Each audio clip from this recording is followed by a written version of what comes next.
吳校長、各位老師、各位同學，早晨。我係5 B 班嘅洪修瑜，我係5 C 班嘅梁海彤。我哋5年級喺10月5號至10月6號參加咗同根同心交流學習活動，去咗東莞同埋中山體驗唔同嘅中華文化，過咗一個好充實又難忘嘅2日。而家急不及待想同大家分享一下我哋嘅所見所聞。冇錯，第一站我哋去咗鴉片戰爭博物館及燒煙池，睇到當年虎門燒煙嘅遺址。林則徐真係好了不起，好有決心。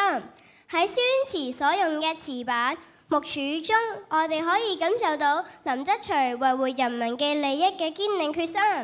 佢為咗人民嘅健康，不怕強權，將害人嘅鴉片全部燒毀，咁都讓我哋知道維護國家嘅安全同人民嘅幸福係幾咁重要。之後，我哋嚟到海戰博物館，呢度仔細介紹咗鴉片戰爭嘅歷史，透過唔同武器嘅展示，我哋能夠感受到當時中西軍事實力嘅懸殊。但當時人民依然英勇抗敵，體會到人民嘅堅定勇氣同堅持，咁讓我對自己嘅文化有更深嘅認識。跟住我哋嚟到東莞嘅威遠炮台，東莞虎門喺廣東沿岸重要嘅防衛據點之一，而威遠炮台喺當中重要嘅防衛設施，見證住中國歷史最重要嘅事件。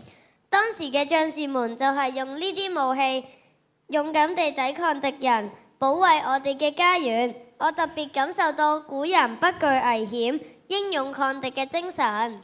炮台嘅保護歷史令我好震撼，令我明白到乜嘢係保家衛國嘅精神。第二日，我哋嚟到中山市，呢度係孫中山先生嘅家鄉，參觀咗孫中山先生嘅故居。我哋走進佢小時候生活讀書嘅房子，見到翠亨村嘅古樸模樣。係啊，就係喺呢一個地方，影響咗孫中山先生嘅品格同價值，從而培養咗一代民族英雄，帶領人民走向新嘅時代。佢嘅故事令我明白到堅毅同埋不屈不撓嘅精神。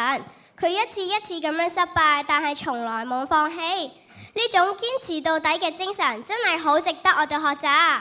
跟住我哋參觀咗孫文紀念公園，喺孫中山先生嘅銅像前，我哋都覺得佢非常威嚴，令人敬佩。呢次旅程就好似上咗一堂會走動嘅歷史堂，我哋親眼見到書上嘅故事，觸摸到歷史嘅痕跡，我哋知道今日嘅幸福生活來之不易。呢次嘅旅程不僅令我哋學到歷史，仲增進咗同學之間嘅感情，大家都變得更加團結啦。多謝大家。